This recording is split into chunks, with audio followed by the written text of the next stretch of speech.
The rich are getting richer and the middle class is getting poorer, according to a new Pew Research study. According to the study, the share of income held by the middle class has gone down 30% in the past 40 years. Now, undoubtedly, this is going to be used on the campaign trail as an example of why we need to tax the rich more. But is that really the answer? Joining me now, Steve Moore, Heritage Foundation Distinguished Visiting Fellow, and Scott Martin of United Advisors, both Fox News contributors, I'm happy to say.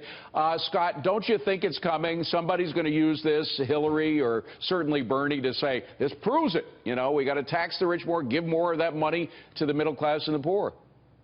Yeah, and David, they've already been using it, and lo and behold, their predecessor, Barack Obama, has been using that now for almost 8 years, which is this: we must tax, we must regulate, we must kind of re-energize the middle class. And he also says, David, hey, Mr. or Mrs. Middle Class, I'm doing that for you. And I think what's interesting from the studies we're showing today is that's not working. So he's using that as currency to get votes for his side, and it doesn't back up in the numbers. Steve, what does back up with the numbers is there is an income disparity that is growing, that has increased, in fact, in the past 6 years with the higher tax rates. In fact, we've gone back, and the period from 1983 to 1989 is significant because that was during the Reagan tax cuts. Those tax cuts kicked in 1983, as you know. In that period, the bottom 20% gained almost exactly as much as the top 20% gained in income. So if you really want to balance the incomes, the best way to do it is across-the-board tax cuts. That's right, David. And, you know, I have looked very closely at this data that Pew put out, and I've written a book on this. And look, the big story of income inequalities in the 80s and 90s, you saw upward economic mobility. That was the whole story of the Reagan and Clinton boom years, which is that people who started out poor, a lot of them moved up. People were in the middle class. They moved up to the upper middle class or the highest income class, which is good. That's what you want, right? And so the middle class shrunk because, for the most part, people were moving up.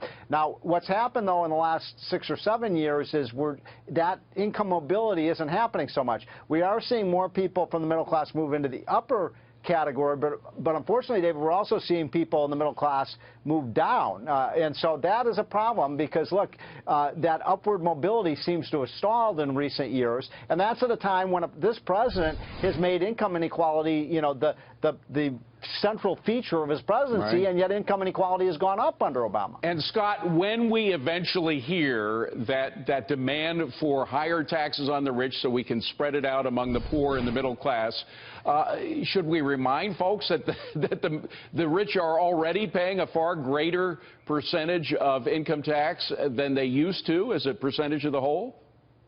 Yeah, I mean, the argument was for the longest time of this administration was the rich aren't paying their fair share. I agreed with that. The rich are paying too much.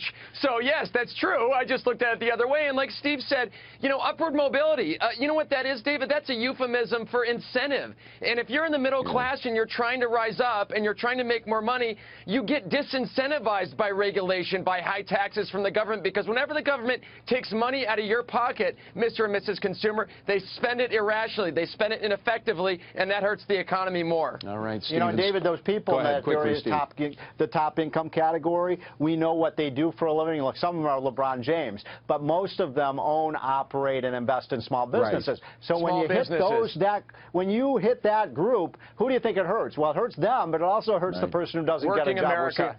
Yep, you got it. Good stuff, guys. Scott, Steve, thank you very much.